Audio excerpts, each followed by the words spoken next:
Alright, let's go. Number 10. Humans once turned healing air into a commercial product. It sounds like a modern scam dressed up in antique packaging, but there was a time when people really did sell air the way they sold medicine. Not in the casual go outside and get some fresh air sense. In the literal sense. Air was compressed, packed into devices labeled by where it came from, and marketed as a treatment for weak lungs, fragile nerves, fatigue, and even shortened life expectancy. By the late 19th century, industrial cities were becoming harder and harder to breathe in. Coal smoke hung over the streets, respiratory illness was common, and one pattern kept showing up. Patients sent to the seaside, the mountains, or the countryside often improved. That part was real. The problem was that people only made it halfway to the right conclusion. Instead of deciding that filthy, crowded environments were making people sick, many decided that good air itself was the active ingredient, something that could be isolated, packaged, and sold back to the public. Medical writing from the period took air therapy seriously. Sanatoriums were built around the belief that outdoor rest and clean air could restore the body. And from there, the market did what it has always done: take one solid observation, stretch it too far, then put a price tag on it. Treatments like compressed air baths were promoted for respiratory support, while devices like the ammonia phone claimed to deliver the air formula of southern Italy, as if better health could be bottled and shipped to people who could not afford to live anywhere near it. What makes this story so strange is not just that old medicine could be naive.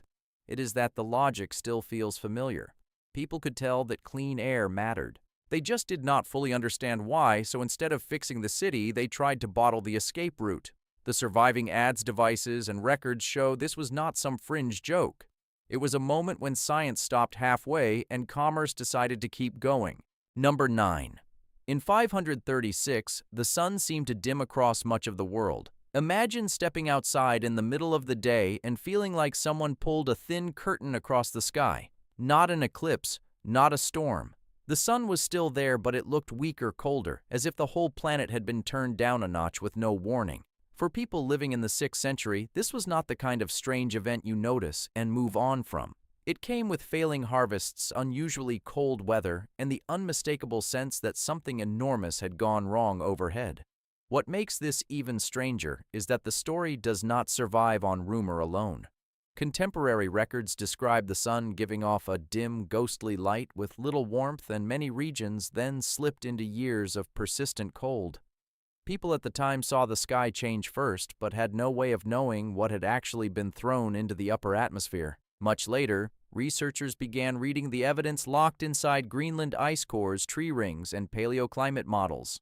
Only then did the picture start coming together. One or more major volcanic eruptions likely blasted sulfate and dust high into the stratosphere, where they reflected part of the sun's energy back into space and pushed temperatures down across large parts of the planet. What makes this case linger is how quiet it was. There was no explosion that the whole world heard. No emergency alert. No one stepped forward to explain that civilization had just entered a planetary climate crisis. There were only fields producing less food, cold seasons stretching longer than they should, and a sun that looked like it had shown up to work running on 30% motivation. More than 1,000 years later, science finally pieced together enough evidence to say, no, this was not myth exaggeration or some medieval misunderstanding. There really was a time when much of the world lived under a dimmed sun. Number 8. A lake once breathed out an invisible gas and killed nearly an entire region. Lakes usually do not make anyone's list of things that can kill you without ever laying a hand on you. They sit still, reflect the clouds, and give off the kind of calm that makes you think the worst-case scenario is deep water or a bad slip on the shore. But on the night of August 21st, 1986, Lake Nyos in Cameroon did something that would sound made up if you heard it out of context. It did not explode like a bomb. It did not erupt like a volcano. It did not send out a wall of water like a flash flood. It simply released a cloud of invisible gas heavier than air and let the valley below go quiet almost all at once. By morning, the scene did not look like any familiar disaster. There were no neighborhoods burned to the ground, no obvious trail of destruction pointing neatly to what had happened. There were only people and livestock lying where they fell, many of them in ordinary positions, as if the air around them had quietly removed the one thing they needed most. It took later investigations to piece the picture together. A large amount of volcanic carbon dioxide had built up in the deep water at the bottom of the lake. At some point, that lower layer was disturbed, the gas erupted upward and then spilled into the lowlands like a colorless fog. It did not kill the way poison gas does in a spy movie. It was killed by pushing oxygen out of the way. Scientists later gave this event a clean technical name, a limnic eruption. The name is tidy enough to make you forget how bizarre the reality really was. On the surface, Lake Nyos still looked like a quiet body of water tucked into the mountains. Under that calm was a natural system capable of turning an entire area into a place where breathing was suddenly not an option.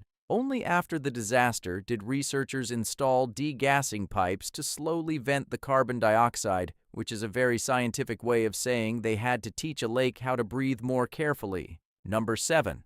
Earth may have once come dangerously close to turning into a giant snowball.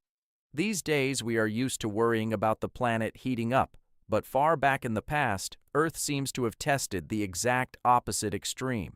Not just a little colder, like grab a heavier coat and deal with it. Cold enough that the whole planet may have pushed right up against a state of global ice lock as if Earth shoved itself into a freezer and forgot the password. Scientists still debate exactly what that world looked like. Some picture a hard snowball Earth almost completely sealed in ice. Others argue for a softer version with a few patches of open water still hanging on. But whichever model they favor, researchers broadly agree on one thing: during the Cryogenian Earth went through at least 2 major glaciations, each lasting around 10 million years. That conclusion did not come from imagination. It came from rocks, sediments, and glacial evidence found in places that, based on ancient geography, sat surprisingly close to the equator. In plain English, even regions that should have been some of the planet's safer, warmer zones still seem to carry the fingerprints of ice. That detail alone is enough to make your intuition complain. The equator is where liquid water should have had the best chance of hanging on. And yet, the geologic record, along with modern climate models, keeps pointing toward the same unsettling picture: Earth came remarkably close to freezing over on a near-global scale. What makes the story even stranger is that life apparently did not disappear completely. It likely pulled back, clustered around whatever pockets of open water or geothermal heat were still available, and waited for the planet to stop making things difficult for itself. The idea that the world may once have come close to becoming a giant frozen marble and still manage to recover into a planet with forests, oceans, and eventually us sounds like the kind of science draft someone would reject for being too much, right up until the rocks start speaking for themselves. Number 6. The northwestern United States was once carved by floods big enough to reshape part of a continent. Look at the channeled scablands in Washington state, and it does not feel like postcard scenery. It looks like a place something far too large once dragged itself across. Deep channels, sheer cliffs, dry coulees, and stripped-down ground make the whole region feel like a giant raked through it and walked away. The question is not why it looks strange. The question is how much water it would take to do something like that. Today, geologists have an answer, and it is the kind that makes normal rivers look a little embarrassed. Near the end of the last ice age, a massive glacial lake called Lake Missoula was held back by an ice dam.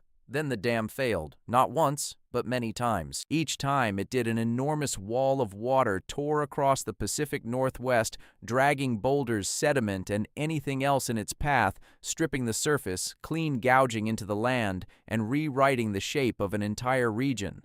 Later research showed these floods may have been hundreds of feet deep in places, and moved with flows so huge that modern rivers would have to introduce themselves as the low-budget version. Science did not love this explanation at first. When J. Harlan Bretz argued that the scablands had been formed by catastrophic floods, he ran into heavy resistance because the idea sounded too violent, too cinematic, and far too dramatic for the slow and steady kind of geology many people preferred at the time. But the evidence kept piling up. Ancient shorelines, giant boulders carried far from where they belonged, enormous erosion marks, and eventually aerial photography all started telling the same story. This landscape was not carved by a few patient streams working quietly over time. It was carved by floods so large that they left a scar on part of the continent that is still visible today. Number 5. Doctors once deliberately infected patients with malaria and it won a Nobel Prize. If you only heard the headline, you would probably assume this was the exact moment medicine drifted straight into villain territory, but in the early 20th century, when neurosyphilis was still basically a death sentence with no real way out, doctors latched onto a strange pattern. Some patients who developed very high fevers from other illnesses seemed to show temporary improvement in their neurological symptoms. From that observation, Julius Wagner Jahreg developed a treatment that sounds reckless now but seemed disturbingly logical at the time. He intentionally infected neurosyphilis patients with malaria to trigger repeated high fevers, then used quinine afterward to bring the malaria under control. In 1927, he was awarded the Nobel Prize in Medicine for that work. What keeps this case from being dismissed as fringe madness is that it was not fringe at all. It sat right inside mainstream medicine. It was documented, practiced, debated, and taken seriously. Based on what doctors understood, then neurosyphilis was destroying the brain and nervous system, while the syphilis bacterium seemed less tolerant of extreme heat than the human body was. If a high fever could slow the disease, then deliberately creating one started to sound a little less insane. Only a little. Medical records from that era show that malariotherapy was used in multiple places before antibiotics arrived, and in a world with very few alternatives, the early results were convincing enough for many physicians to treat it like a real breakthrough. Then penicillin showed up, and the whole idea was pushed into history almost overnight. There was once a moment when medicine looked at one horrific disease and decided the best response might be to hit it with another one, as if the hospital had briefly adopted a fight fire with fire strategy, except this version came with mosquitoes shaking chills and an uncomfortable amount of confidence. What makes the story stick is not just that it really happened. It once sounded persuasive enough to walk all the way to the Nobel stage. Number 4. Humanity may have come dangerously close to disappearing without ever realizing it. We usually imagine extinction as something loud, a sky on fire, a final stand, some dramatic moment where everyone knows the world is ending. But there is a much more unsettling version of that story. An entire species can drift right up to the edge of vanishing, and no one living through it has the slightest idea what is happening. No emergency warning. No shared legend was passed down through all of humanity. Just small, scattered groups of ancient humans trying to survive a bad climate, scarce food and environmental pressure heavy enough to crush the population down to a number that barely feels real. This story was not preserved in memory. It was preserved in genes. When geneticists compared human DNA and used population models to reconstruct the deep past, they found signs of severe bottlenecks buried far back in our history. A study published in 2023 estimated that between about 930,000 and 813,000 years ago, the breeding population of our human ancestors may have fallen to roughly 1,280 individuals. That is not much more than a small town and not even a particularly busy one. If the core of that model is correct, then there was once a stretch of time when humanity was close enough to the edge that if ecosystems had gotten just a little worse, the rest of the story might never have happened. What makes this case stick is how quiet it is. There is no cinematic hero moment, no speech at the edge of doom. Just a few surviving groups continue to live, reproduce, disappear, or hang on, while history is being written silently at the level of DNA. Much later, after the bones were buried and every voice was gone, researchers finally traced those signals back and assembled a deeply uncomfortable truth. Human history was not one smooth upward march. At one point, we were fragile enough to feel almost provisional still here, but only by the slimmest margin, like a draft that came very close to being erased. Number 3. Earth once had a natural nuclear reactor. When people hear the phrase nuclear reactor, they usually picture thick concrete walls, control panels, and engineers who really do not want to be off by even one decimal place. So the idea that nature built its own version of one about 2 billion years ago sounds a little insulting to the entire engineering profession. But in Oklo, Gabon, scientists were forced to accept exactly that. In 1972, researchers analyzing uranium ore from the Oklo mine noticed something that should not have been there. the proportion of uranium-235 in the samples was lower than expected, not slightly lower in a maybe the machine is being weird kind of way, low enough to suggest that some of the fuel had already been used up through fission. At first, people suspected measurement error, contamination, or a lab mix-up, but then other samples started telling the same story. The more they checked, the more the evidence lined up. Later researchers pieced together a mechanism that sounds like nature secretly audited a physics textbook. 2 billion years ago, natural uranium contained more uranium-235 than it does today. Groundwater seeped through the rock and slowed down neutrons. The geometry of the ore body happened to be just right for fission to begin on its own. The system did not run continuously. It heated up, the water boiled away, and the reaction shut down. Then it cooled, the water returned, and the reaction started again. A reactor that could cycle on and off without an engineer on shift is impressive enough to be slightly rude. What makes Oklo even more remarkable is that many of the fission products barely moved over billions of years. That helped scientists confirm this was not some strange anomaly on paper. It was a real system that operated for a very long time. Oklo is a reminder that nuclear reactions were not invented by humans. We just arrived late and discovered that nature had been there first by about 2 billion years. Number 2. Earth once took a blast stronger than any weapon humans had at the time, and almost nobody understood what they were looking at. On the morning of June 30th, 1908, in a remote part of Siberia near the Podkamennaya Tunguska River, the sky suddenly decided to get extremely rude. Witnesses later described a fireball streaking overhead, followed by a flash, intense heat, and a shockwave strong enough to knock people off their feet. Windows shattered far away. The ground shook. A huge stretch of forest was flattened as if an invisible hand had come down and pressed hard.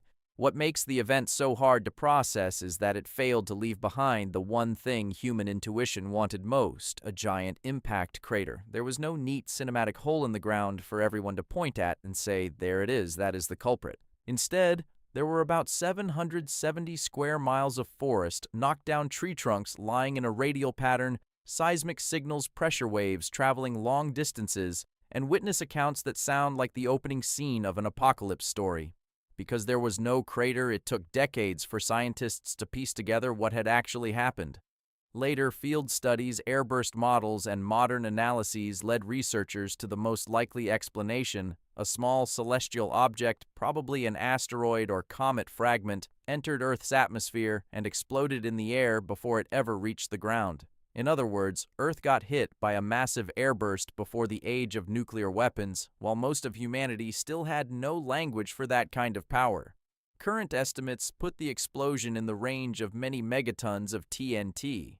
Tunguska is the kind of event that reminds you this planet does not just share space with beautiful things worth staring at. Sometimes the universe drops a full-scale stress test out of nowhere, then leaves humans to spend the next several decades figuring out what just slapped them. Number 1. Humans quietly damaged the planet's ozone layer without realizing it.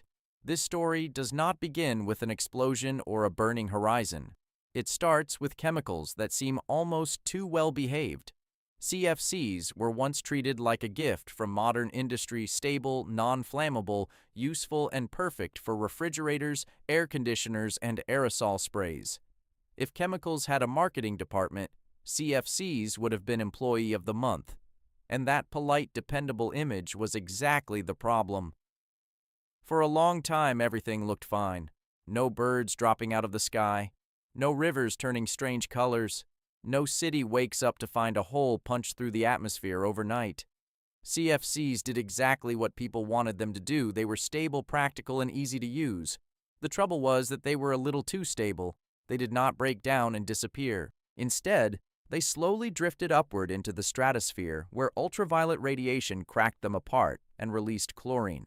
From there, the chemistry started turning ugly. Chlorine destroys ozone through a chain reaction, and ozone is the thin shield that keeps Earth's surface from taking the full hit of the sun's ultraviolet radiation. At first, scientists did not see a disaster in the cinematic sense. They saw strange numbers. Measurements over Antarctica in the early 1980s showed ozone levels dropping far more than expected. At first, some people suspected instrument errors or unusual weather. But then the ground data balloon readings and satellite observations started lining up. The picture became impossible to ignore. Humanity had reached up and damaged a planetary defense system without fully understanding what it was touching. What makes this case stick is not just the scale, it is the way it happened. No one set out to punch a hole in the sky. We simply invented something too convenient, then used it long enough to wear down the planet's thinnest layer of sunscreen. Humanity got lucky that science figured it out in time. If it had taken much longer, this story could have gone in a far worse direction. And maybe that is the part that makes these stories more unsettling than anything else. Not because they are too bizarre, but because they are real. Time and again, humans have stood in the middle of events big enough to bend intuition itself, seen the consequences first, and then spent decades, centuries, sometimes even longer trying to understand what they had actually touched. Reality does not move according to the kind of story structure we find comforting. It does not warn you first. It does not explain itself on schedule. And it does not care whether we think it sounds reasonable. If there is one case on this list that gave you chills the most, drop it in the comments below. And if you like this kind of content, the kind that sounds made up but is completely real, make sure to like, subscribe, and turn on notifications so you do not miss the next video. See you in the next one.